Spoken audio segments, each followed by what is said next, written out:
Also Frankenstein steht hinter allem. Hallo und herzlich willkommen zu Frankensteins Kaijuverse. Bei uns kommt es auf die Größe an. Gestern ist Godzilla Minus One in den deutschen Kinos angelaufen. Daher gibt es heute eine kleine Review. Klein deswegen, weil wir nicht spoilern wollen. Daher gibt es diesmal nur 10 aus den Trailern zu sehen, während wir unsere Bewertung abgeben. Um es vorweg zu sagen, die weltweiten positiven Meinungen und Kritiken über Minus One sind auch bei mir eingetroffen. Für mich ist es der beste Godzilla-Film seit dem Ende der Heisei-Ära. Ich möchte nicht spoilern für diejenigen, die noch in den Genuss kommen werden, den Film zu sehen.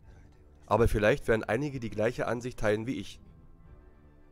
Die Handlung ist rund erzählt und die historische Phase, in der Minus One spielt, passt sehr gut und ist neu für den Kaiju-Eiga.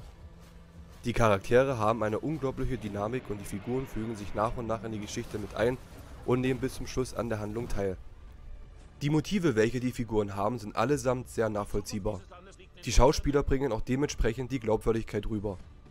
Godzilla ist in dem Film extrem wild und sehr aggressiv. Seine Inszenierung ist absolut gelungen. Und das Beste ist, wenn Godzilla auftaucht und wieder verschwindet, fühlt man sich als Fan absolut zufrieden. Nicht so ein cineastischer Quatsch wie 2014. Die neue Musik von Minus One passt auch hier zu einem Godzilla-Film. Wenn jedoch Großmeister Akira Ifukubes Klänge erklingen, ist das Godzilla-Feeling komplett. Als erstes zur Handlung. Wer die Trailer gesehen hat, weiß, zu welcher Zeit der Film spielt und der Zeitgeist wurde sehr überzeugend übermittelt. Nicht nur die Auftritte von Godzilla kommen zur rechten Zeit, sondern auch die Geschichten der Menschen, die einen mitfühlen lassen. Die Spezialeffekte. Die Zeiten der Modellbauten und der Kaiju-Kostüme sind in den neuen Godzilla-Filmen leider schon längst vorbei. Daher werden hier die Kulissen und das CGI bewertet. Beides ist sehr gut umgesetzt, doch das CGI sieht an manchen Stellen nicht perfekt aus. Stichwort Jagdflugzeug. Godzilla hingegen ist nahezu perfekt. Die Musik ist ebenfalls auf einem sehr hohen Level.